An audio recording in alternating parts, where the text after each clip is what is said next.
નમસ્કાર દર્શક મિત્રો, સ્વાગત છે તમારું ઓનલાઈન ગુજરાત ન્યૂઝમાં. હું છું રિપોર્ટર કૌશિક.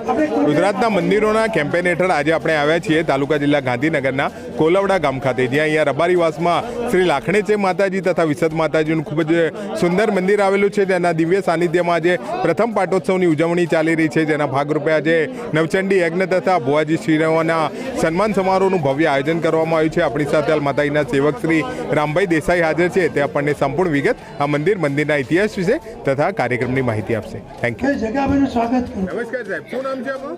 રામભાઈ હરરાજભાઈ દેસાઈ. રામભાઈ, આ મંદિર કયા માતાજીનું છે, કઈ જગ્યાએ આવેલું છે? હવે અમારી કુળદેવી લાખણચી માતાજી છે અને અમારે બીજા માતાજી વિસદ માતાજી છે અને કોલવડા રબારીવાસમાં આ મંદિર અમારું આવેલું છે. કયો તાલુકો જિલ્લો? અમારે ગાંધીનગર તાલુકો, ગાંધીનગર જિલ્લો. આ મંદિરનો શું ઇતિહાસ છે? ક્યારે સ્થાપના કરવામાં? આ ઇતિહાસમાં અમારે કુળદેવી લાખણચી છે અને અમારી વિસદ માતા છે. એમણે અમારા પાટીદારોમાં, દરબારોમાં લગભગ 100 છોકરાઓ આપેલા છે. એના 1000 મેળા ભાગેલા છે. અને મારા બાપુજી પણ શિક્ષક હતા અને બીજા અમારા મફતભાઈ જાયમલભાઈ દેસાઈ ભુવાજી હતા. એમના હસ્તે 100 છોકરા આ ગામમાં છે બાધાઓના. અને અમે અત્યારે હું પણ લાખણચી માતાનો ભુવાજી છું. અમારા વિશ્વમાના ભુવાજી મારા ભત્રીજા સત્તાનભાઈ મફતભાઈ દેસાઈ છે અને અહીં માતાજી અમારા કામ કરે છે.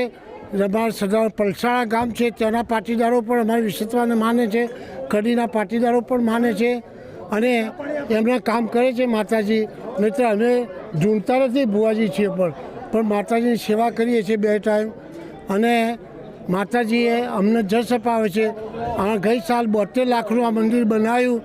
એ મોટો ફાળો પાટીદાર ભાઈઓનો છે અને આપણા કોર્પોરેટર ભાઈ છે જે વાવોલા ગોલ સાહેબ, અમારા એમને પણ સારો ફાળો આપ્યો છે અને દરબારોએ પણ સારો ફાળો આપેલો છે. આજે શું કાર્યક્રમનું આજે આયોજન છે? આજે માતાજીનો પહેલો પાટોત્સવ ઉજવીએ છીએ. 1 વર્ષ સ્થાપના થઈ ગયું એટલે માતાજીના હવન રાખ્યા છે અને અમારા આખા સમાજના ભુવાજીઓ બોલાયા છે, એમનું સન્માન કરીએ છીએ. અને કોલવડા ગામના પાટીદારો, દરબારો, આગેવાનો બોલાયા છે અને એમને પણ અમે એમનું સન્માન કરીએ છીએ અને એમને બોલાવીએ છીએ અને માતાજીના અમે આશીષ મેળવીએ છીએ.